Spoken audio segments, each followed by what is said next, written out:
Hi friends, welcome to my channel learning with Prachi. और आज हम डिस्कस करने वाले हैं क्लास 10th की सारी पोएम्स, यानी हम डिस्कस करने वाले हैं central idea theme of the poem. फिर हम डिस्कस करेंगे एमसीक्यू क्वेश्चंस पर स्टैंजा। हम देखने वाले हैं word meanings and literary devices used in the poem. लेकिन आई स्ट्रांगली सजेस्ट कि आप सारे ही पोएम्स को इंडिविजुअली डिटेल में जरूर देखें। So without wasting any time, let's get started.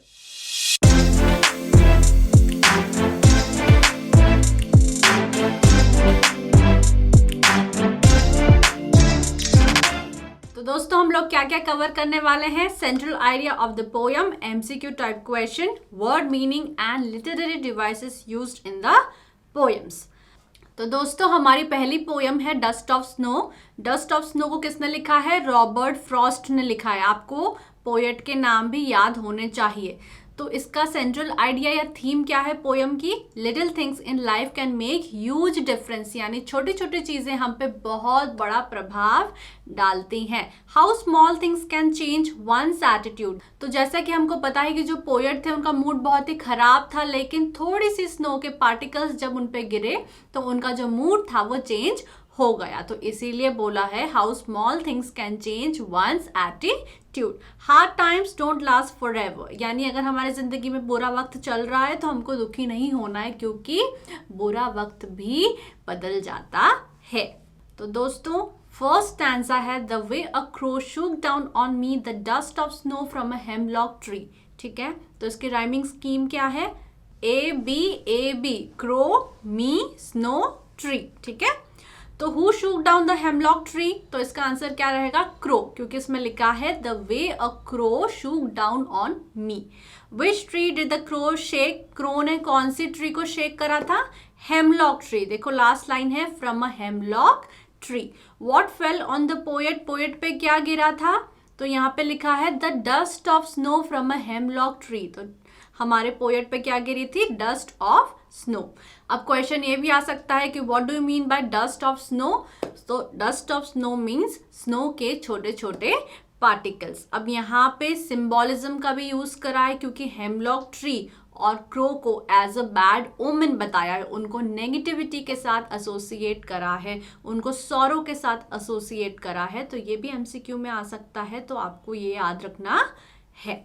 तो दोस्तों, हमारा नेक्स्ट स्टैंजा है has given my heart a change of mood and saved some part of a day I had rued. तो इसकी राइमिंग स्कीम क्या होगी? हार्ट पार्ट से match हो रहा है, मूड रूट से मैच हो रहा है, तो C D. So what was the effect of the fall of the dust of snow on the poet? जैसे ही वो स्नो के पार्टिकल्स पोएट पे गिरते हैं तो पोएट को कैसा फील होता है?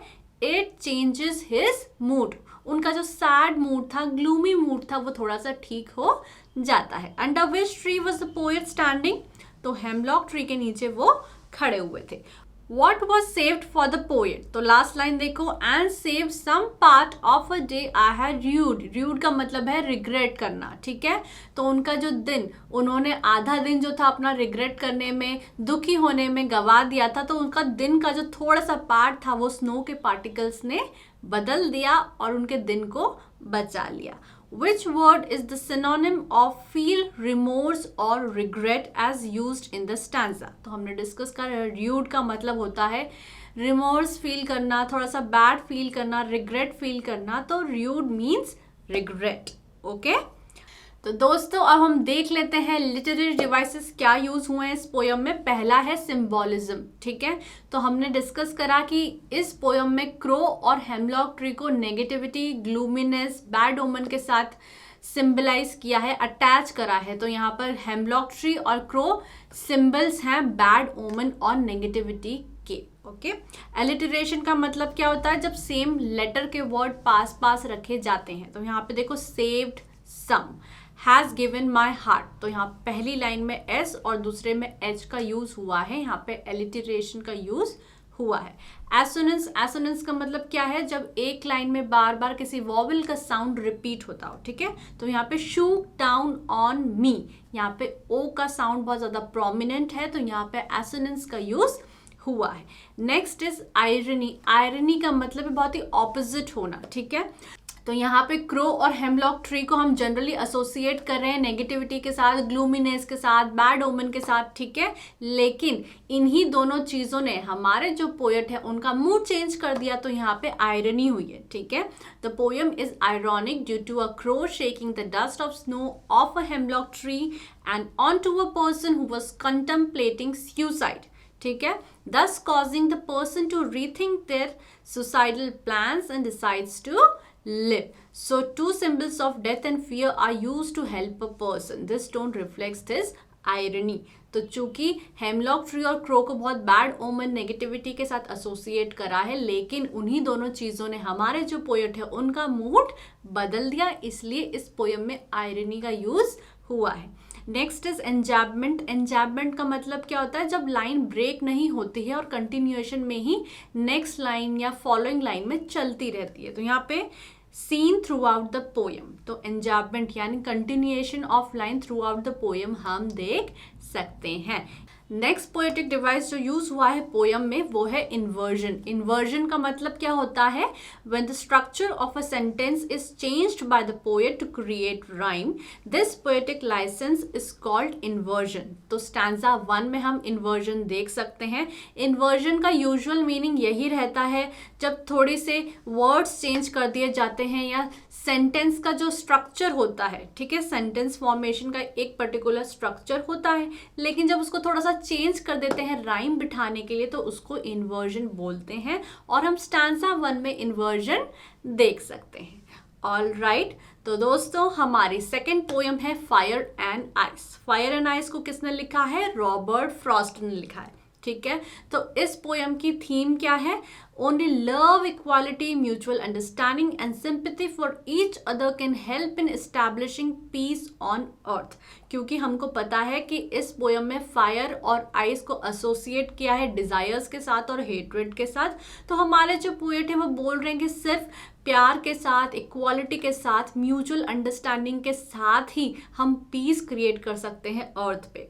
All right, Fire and Ice expresses the profound idea that world would end in either of the two ways, either by fire or by ice. यानी हमारे पोएट ने बताया या तो फायर की वजह से हमारा अर्थ खराब होगा, खत्म होगा, या तो आइस की वजह से।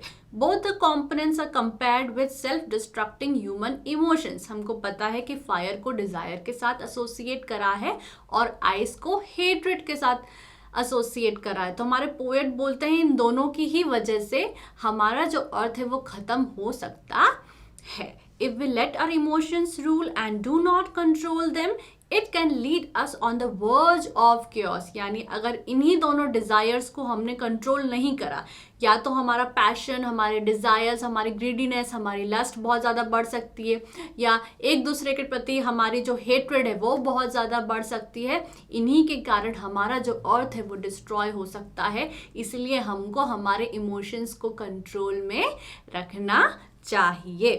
तो हम देख लेते हैं अब इसके एमसीक्यू क्वेश्चंस।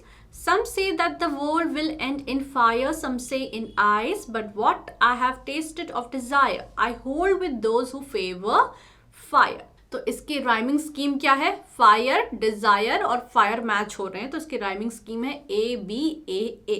अब यहाँ पे डिजायर का मतलब क्या है, किसी भी तरह के विश या पैशन, और आइस को हमने यूज करा है as a synonym of hatred. All right, hold, I hold with those, यानी मैं किसको फेवर कर रहा हूँ, ठीक है। तो यहाँ पे होल्ड का मतलब है फेवर करना, एंड फेवर का यूजुअली मतलब है इंक्लाइनेशन टूवर्ड्स समथिंग, यानी किसी चीज़ के साइड हो जाते हैं, ठीक है। तो यहाँ पे हमारे जो पोएट बोल रहे हैं कि कुछ लोग कहते हैं कि वर्ल्ड फायर की वजह से ख़त्म होगा, कुछ कहते हैं आइस की वजह से ख़त्म होगा, लेकिन जितना भी मुझे डिज़ायर्स के बारे में पता है, मुझे लगता है कि हाँ, डिज़ायर फायर की वजह से ही अर्थ ख़त्म होगा। So what can be the cause of world's destruction as per these lines? तो वर्ल्ड के खत्म होने का कारण क्या हो सकता है, सम से, यानी कुछ लोग बोलते हैं फायर के कारण, कुछ लोग बोलते हैं आइस के कारण, तो both fire and ice. According to poet, fire and ice refers to, तो हमने देखा कि फायर को हमने जोड़ा है डिजायर्स के साथ, पैशन के साथ, जेलसी के साथ, ग्रीड के साथ, इनजस्टिस के साथ, लस्ट के साथ, और आइस को हमने जोड़ा है हेट्रेड के साथ, कोल्डनेस के साथ, इनडिफरेंस के साथ, इनटॉलरेंस टूवर्ड्स ईच अदर। ठीक है, तो यहाँ पे इन दोनों का ही मीनिंग आपको याद रखना है। विच ओपिनियन इज पोएट सपोर्टिंग, तो पोएट क्या बोल रहा है, from what I have tasted of desire I hold with those who favour fire, यानी जितना भी मुझे डिजायर्स के बारे में पता है, मुझे लगता है कि फायर में वो कैपेबिलिटी है अर्थ को डिस्ट्रॉय करने की। तो हमारे जो पोएट हैं वो किसको सपोर्ट कर रहे हैं, फायरी डिजायर्स को सपोर्ट कर रहे हैं। He says that from what he is aware about fiery desires he would favour the ones who say that it would and by fire. What is the message in the poem, तो poem का message हम discuss कर चुके हैं कि central theme उसकी यही है कि हमको हमारे इमोशंस को कंट्रोल करना है and life is transitory death is inevitable, यानी हमारी जो सबकी लाइफ है बहुत कम टाइम के लिए हम लोग अर्थ पे हैं, हर किसी को एक ना एक दिन मरना ही है, तो क्यों ना जो समय हम अर्थ पे बिता रहे हैं हम प्यार से बिताएं, म्यूचुअल अंडरस्टैंडिंग और लव के साथ बिताएं। दोस्तों हमारा सेकेंड स्टैंजा है, but if it had to perish twice I think I know enough of hate to say that for destruction ice is also great and would suffice. तो इसकी rhyming scheme क्या होगी, ट्वाइस आइस के साथ match कर रहा है, hate great के साथ मैच कर रहा है, तो B C B C B. All right, यहाँ पे पेरिश का मतलब क्या है, डाई, खत्म हो जाना, सड़ जाना, ठीक है। सफाइस का मतलब है सफिशिएंट होना और डिस्ट्रक्शन का मतलब है पूरी तरीके से नष्ट हो जाना।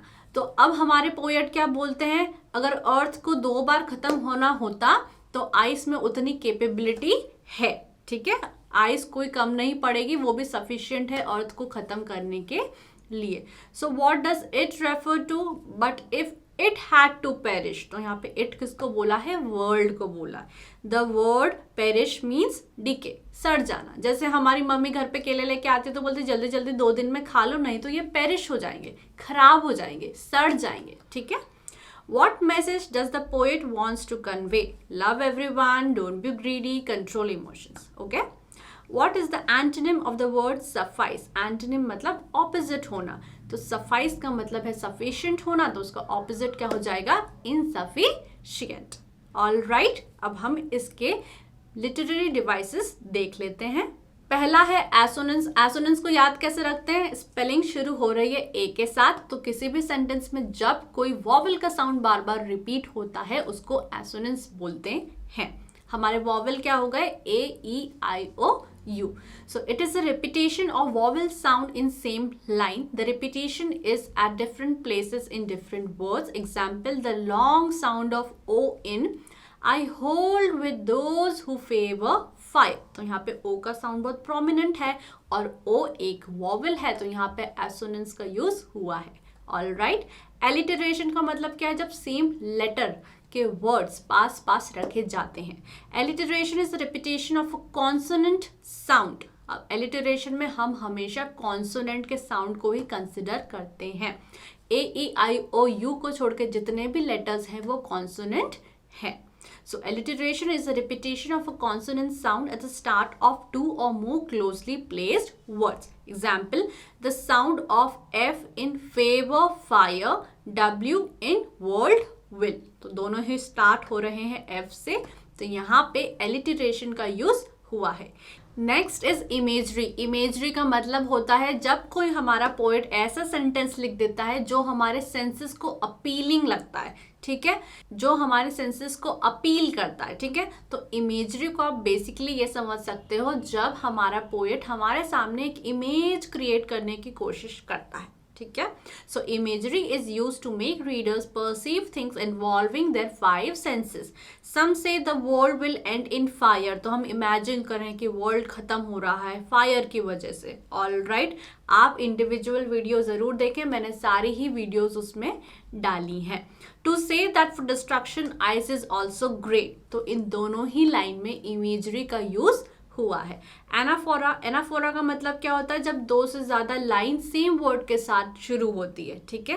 The repetition of a word और expression at the start of 2 और more consecutive lines. Example, some say, तो पहला जो है वो सम से के साथ 2 बार रिपीट हो रहा है, दोनों ही लाइनों में सम से आ रहा है, तो वहां पे एनाफोरा का यूज हुआ है। Next is personification. पर्सोनिफिकेशन का मतलब क्या है, जब हम इंसान की जो क्वालिटीज है वो एक नॉन ह्यूमन को दे देते हैं। तो यहाँ पे फायर और आइस एज सच तो ह्यूमन बींग्स नहीं है, लेकिन हमने आइस और फायर को ह्यूमन क्वालिटीज दे दिए कि वो भी डिस्ट्रक्शन कर सकते हैं। तो यहाँ पे पर्सोनिफिकेशन का यूज हुआ है। Personification is to give human qualities to inanimate objects in the poem. Fire and ice are capable of destruction. Thus, the poet personifies fire and ice by giving them mind and power to destroy anything. एंजैपमेंट क्या होता है? जब line break नहीं होती है और continuation में ही चलती रहती है. It is defined as the thought और clause that does not come to an end at a line break, rather it moves over to the next line.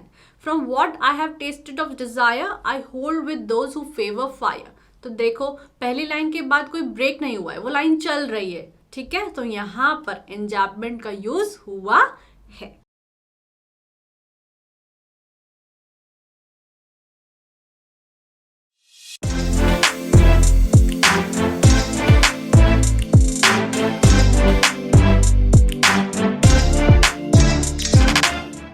हमारी नेक्स्ट पोयम है अ tiger in the zoo. Tiger in the zoo को किसने लिखा है? Leslie Norris ने लिखा है. तो जब हमने ये पोयम पढ़ी थी, हमको पता चल रहा था कि हमारे जो पोएट है वो बात कर रहे हैं एक टाइगर की जो जू में बंद है. ठीक है, हमारे पोएट बताते हैं कि उसकी असली जगह तो जंगलों में होनी चाहिए, जहाँ पे वो खुले से घूम रहा है, शिकार कर रहा है, लेकिन अभी तो वो फिलहाल जू में बंद है. तो इसकी थीम क्या है? Mental condition of a caged tiger. वो बता रहे हैं कि जो जू में टाइगर बंद है वो बहुत दुखी है, वो आसमान को देख रहा है, सोच रहा है कि वो कब बाहर निकलेगा. ठीक है, comparison between a tiger in a zoo with its life in its natural habitat. तो पोयम में बताया है हमारे पोएट ने कि एक टाइगर है वो जू में कैसा फील कर रहा है, और एक टाइगर की असली जगह तो उस फॉरेस्ट में होनी चाहिए, वाइल्ड में होनी चाहिए, जहाँ पे वो शिकार कर रहा है, फ्रीली घूम रहा है. Highlights contrast between freedom and captivity. यानी फ्रीडम से जब टाइगर घूम रहा है तो उसका अलग एकदम स्वैग है, वह अलग ही मज़े में घूम रहा है, लेकिन जब वो जू में है तो वो बहुत गुस्से में है, धीरे धीरे वॉक कर रहा है, विजिटर्स की तरफ ध्यान नहीं दे रहा है. ठीक है, explains the agony and helplessness of a caged tiger that lives in a zoo. Agony का मतलब क्या है? दुख, दर्द. मतलब उसको बहुत दुख है कि वो केज है एक जू में. तो हमारा पहला स्टैंजा है, stalks in his vivid stripes, the few steps of his cage on paths of velvet, quiet in his quiet rage. तो यहाँ पे stalks का मतलब क्या है? धीरे धीरे चल रहा है. ठीक है, follows to move quietly and slowly. vivid stripes का मतलब क्या है? हमने जो टाइगर देखा है वो बहुत ही ब्राइट कलर का होता है और उसमें नैरो बैंड्स होते हैं जो काफ़ी कलरफुल होते हैं. ठीक है, तो यहाँ पे विविड का मतलब है ब्राइट कलर और स्ट्राइप्स का मतलब है लॉन्ग नैरो बैंड्स. और उसके पैड्स कैसे हैं? यानी उसके पॉज को वेलवेट पैड्स बोला है क्योंकि वो बहुत ज़्यादा सॉफ्ट होते हैं वेलवेट की तरह. ठीक है, तो यहाँ पे पैड्स बोला है, pause of tiger soft part. और वो घूम कैसे रहा है? क्वाइट रेज में, बहुत ही शांत है लेकिन गुस्से में है. ठीक है, तो रेज का मतलब है एंग्री होना. All right, so where is the tiger at present? कहाँ पे है वो? केज में है. ठीक है, बिकॉज यहाँ पे लिखा हुआ है the few steps of his cage.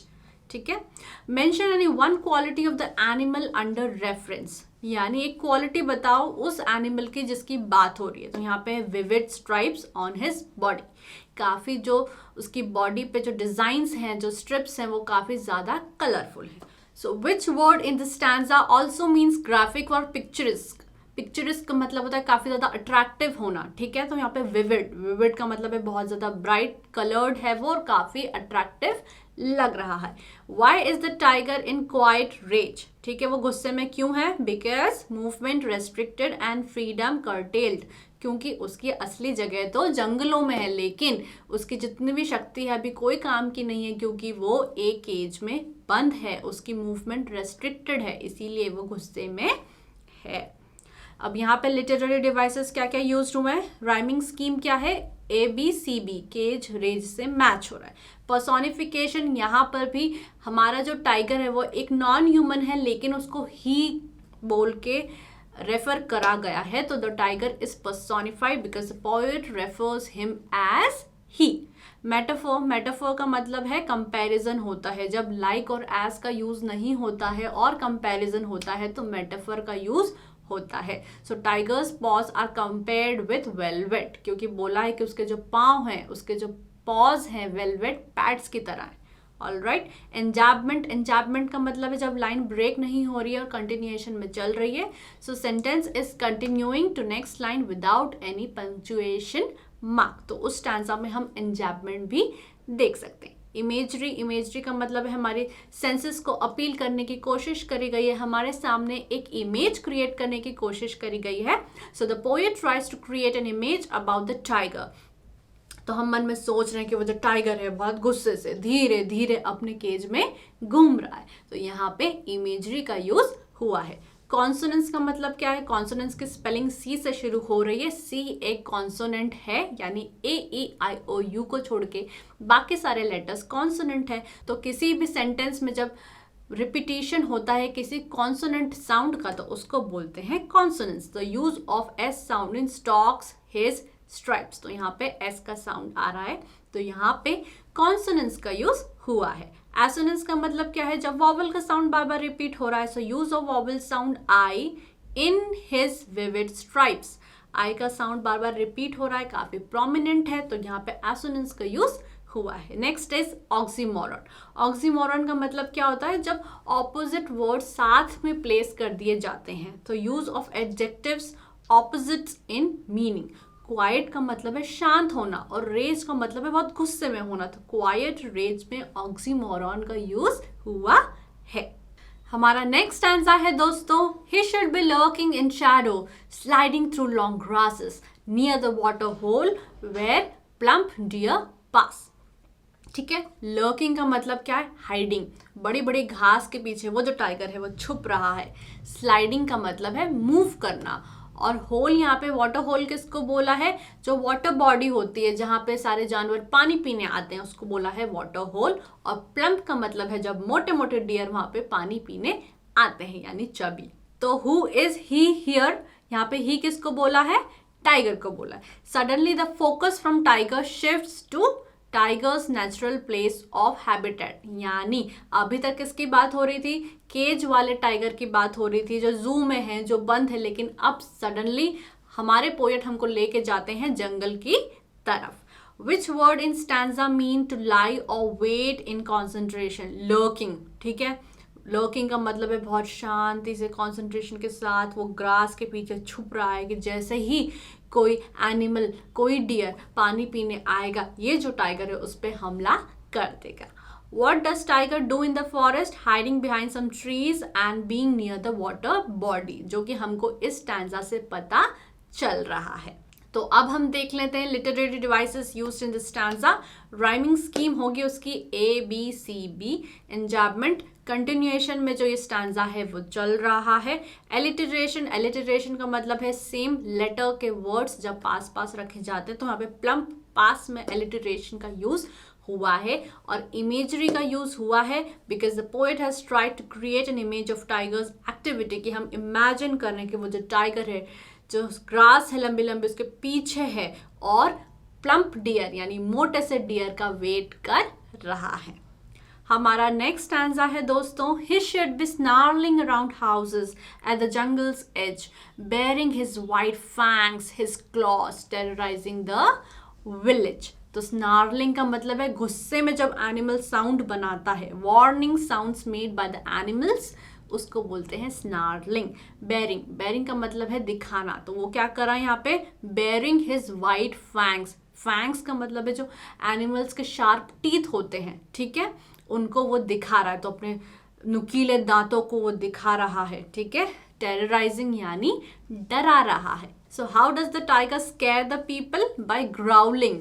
Growling, snarling, ये सब का मतलब क्या होता है? Angry sound जब हमारे animals बनाते हैं। ठीक है, Why does the tiger snarl? Snarl क्यों कर रहा है वो? To show his anger. गुस्सा दिखाने के लिए वो snarl कर रहा है।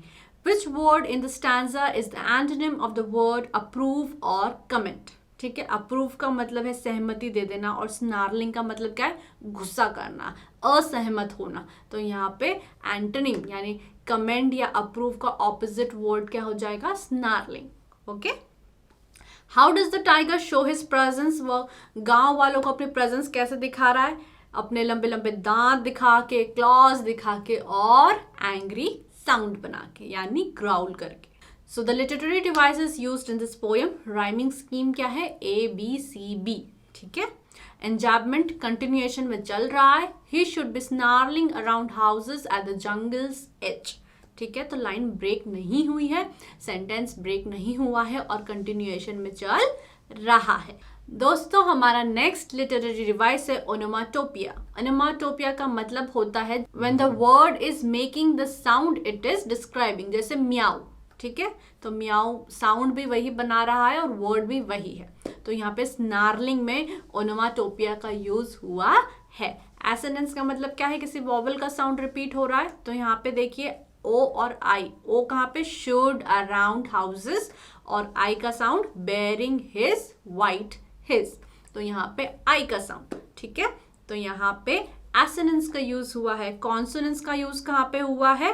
His fangs, his clause. तो यहाँ पे एस का साउंड बहुत निखर के आ रहा है. तो यहाँ पे कॉन्सोनेंस का यूज हुआ है. दोस्तों, हमारा नेक्स्ट स्टैंजा है, but he is locked in a concrete cell, his strength behind bars, stalking the length of his cage, ignoring visitors. अब हम वापस से आ गए हैं जू की तरफ, जहां पे जो हमारा टाइगर है वो केज में बंद है. तो कॉन्क्रीट सेल का मतलब क्या है? कॉन्क्रीट मतलब जो building cement, brick, sand, water इससे बनी रहती है, जैसे हमारे घर की दीवारें, उसको बोलते हैं कॉन्क्रीट की. ठीक है. स्टॉकिंग का मतलब क्या है? धीरे धीरे मूव कर रहा है, very slowly and quietly, but in a threatening way. ठीक है. So in what kind of cell he is locked? Concrete के सेल में वो जो टाइगर है वो बंद है. Who are being ignored? तो यहाँ पे लिखा है इग्नोरिंग विजिटर्स. तो वो विजिटर्स को इग्नोर कर रहा है. Explain the line his strength behind bars.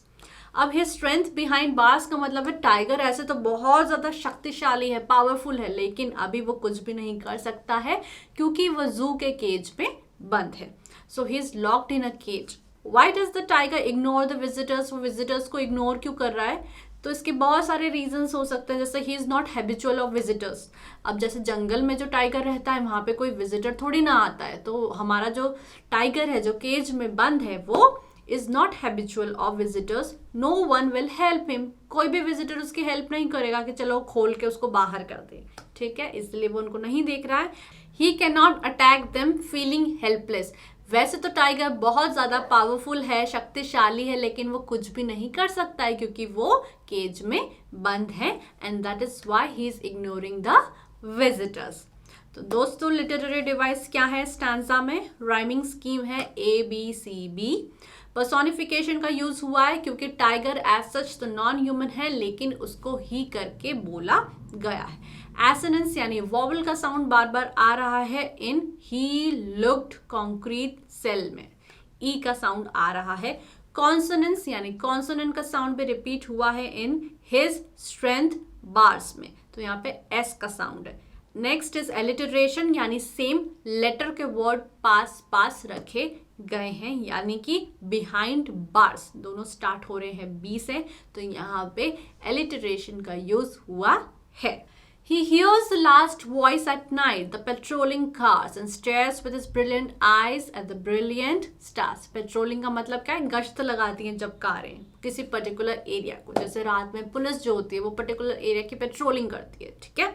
So to go around an area at regular times to check that it is safe. Brilliant का मतलब है वेरी ब्राइट. तो वो लास्ट जो वॉइस है रात में किसकी सुनता है? पेट्रोलिंग कार्स की सुनता है, और वो अपने ब्रिलियंट आंखों से ब्रिलियंट स्टार्स की तरफ देख रहा है. What does the tiger hear? Sound of patrolling cars. Which word in the stanza means to look intently? तो यहाँ पे बोला है स्टेयर्स. स्टेयर्स का मतलब है घूरना. ठीक है. So what is brilliant in the poem? Brilliant क्या बताया गया इस पोयम में? ब्रिलियंट आईज बताई गई है टाइगर की और ब्रिलियंट स्टार्स बताए गए. ठीक है. So both tigers eyes and stars. What does the poet want to convey from the poem? तो हमारा जो पोएट है इस पोएम से क्या बताना चाह रहा है? एक कंट्रास्ट बताना चाह रहा है। एक टाइगर जो जू के केज में बंद है और वो टाइगर जो जंगलों में घूम रहा है। So contrast between freedom and captivity, wild animal should not be caged. So literary devices यहाँ पे यूज हुए हैं। राइमिंग स्कीम है यहाँ की ABCB, इंजैपमेंट कंटिन्यूएशन में लाइन चल रही है। And stairs with his brilliant eyes at the brilliant stars. Alliteration का यूज हुआ है ही हियर्स, तो दोनों ही वर्ड एच से शुरू हो रहे हैं। And last is assonance, use of I sound in with his brilliant. तो यहाँ पे आई का साउंड बहुत ही प्रोमिनेंट तरीके से आ रहा है, तो यहाँ पे एसोनेंस का यूज हुआ है।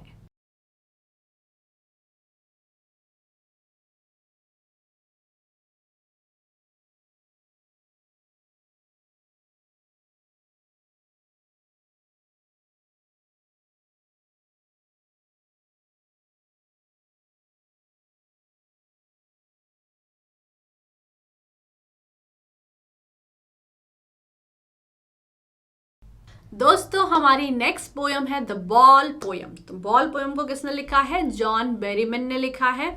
और इस पोयम की थीम क्या है? इस पोयम की थीम यही है कि हमारी ज़िंदगी में बहुत सारी चीज़ें हैं, बहुत सारे लोग हैं जो आएंगे जाएंगे, इनसे हमको दुखी नहीं होना है। बहुत सारी चीज़ें हमसे खोएंगी, बहुत सारे लोग हमसे बिछड़ेंगे, लेकिन उस दुख को पकड़ के नहीं बैठ जाना है, हमको ज़िंदगी में आगे बढ़ना है। Describes the grief of a boy over the loss of his ball. With that loss, he senses his first responsibility in a materialistic world.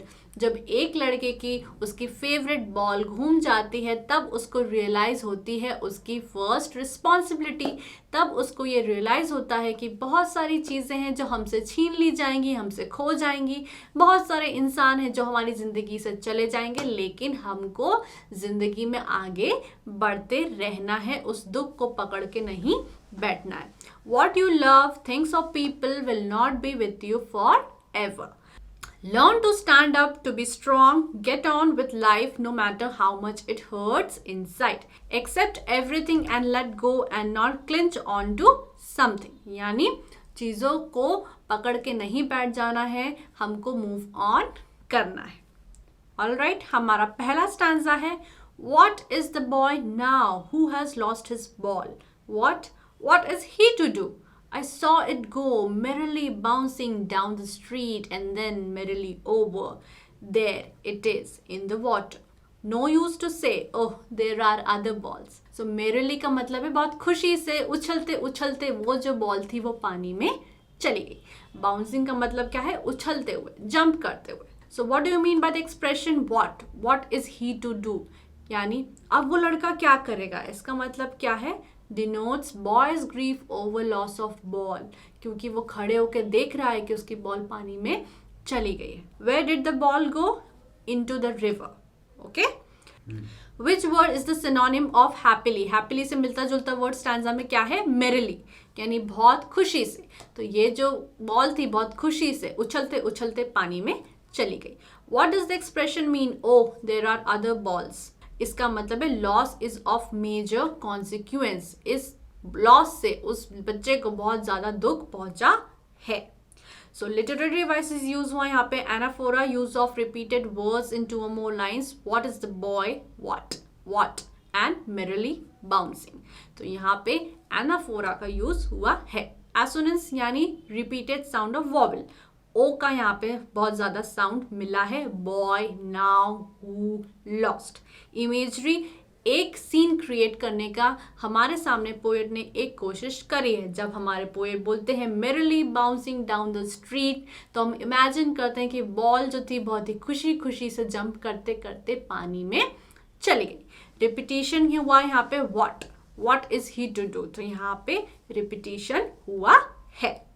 दोस्तों हमारा नेक्स्ट स्टैंजा है No use to say, oh, there are other balls. In ultimate shaking grief fixes the boy as he stands rigid, trembling, staring down all his young days into the harbor where his ball went.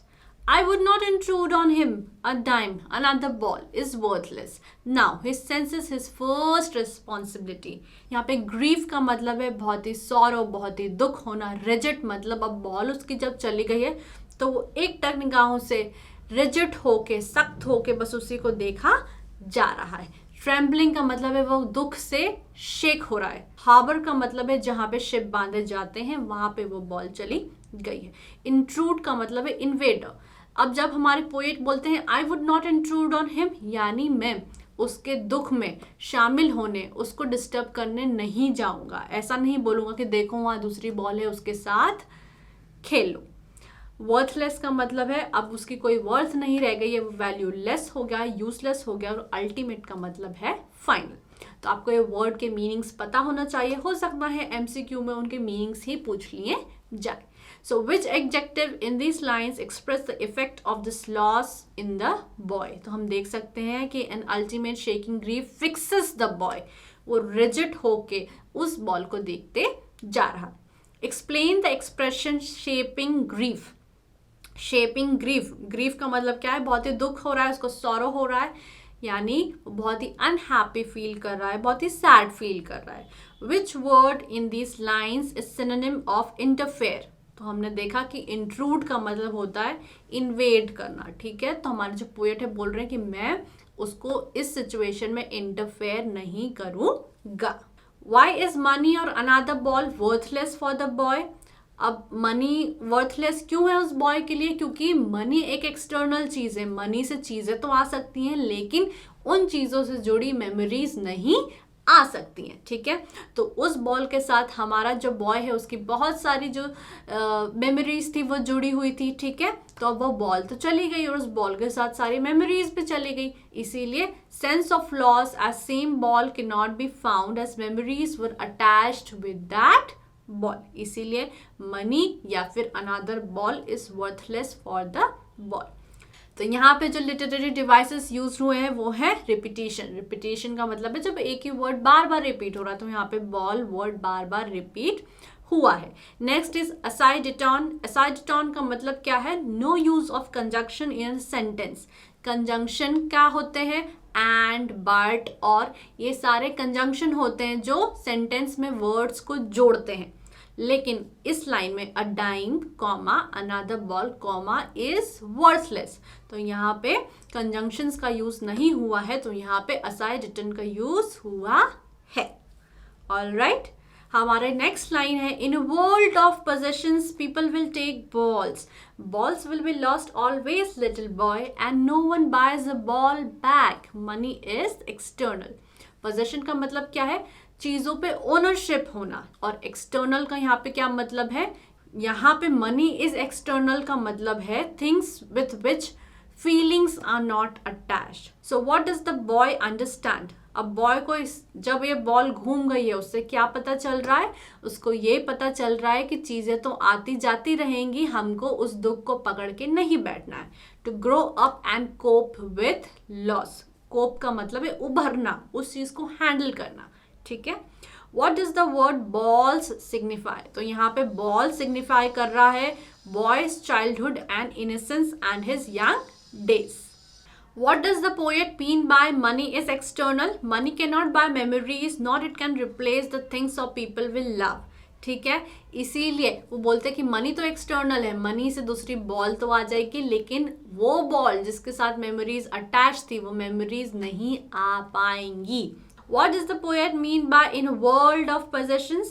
यानी ये जो हमारा world है वो possession से भरा हुआ है. यहाँ पे materialistic चीजें भर भर के हैं. So the world is filled with materialistic things and wealth. He is learning well behind his desperate eyes the epistemology of loss. How to stand up knowing what every man must one day know and most know many days how to stand up. तो वो अपनी desperate eyes से देख रहा है, मतलब बहुत ही होपलेस होके ready to do anything to change the situation. हमारा नेक्स्ट वर्ड है एपिस्टेमोलॉजी, जो एक ग्रीक वर्ड से निकला है जिसका मतलब होता है नॉलेज. तो यानी अब जब ये बॉल घूम चुकी है, जा चुकी है, अब ये जो बच्चा है वो सीख रहा है कि चीज़ें तो घूमती रहेंगी, हमको उस लॉस से उभरना होगा. So how are the boy's eyes, कैसी हैं उसकी आंखें, डेस्परेट हैं, वो एकटक निगाहों से अपनी बॉल को देखा जा रहा है.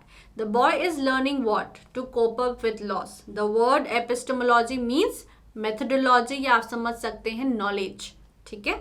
What message does the poet convey in the poem, no use of crying over loss and must learn to live with loss. यानी कोई चीज गुम जाती है, कोई इंसान छोड़ के चला जाता है या कहीं चला जाता है, तो हमको उस दुख को पकड़ के नहीं बैठना है, हमको स्ट्रांग रहना है, उस दुख को कोप अप करना सीखना है और जिंदगी में आगे बढ़ना है. All right. So what are the literary devices used in this poem? First is alliteration, use of sound B at the start of two consecutive words, buys the ball back. ठीक है.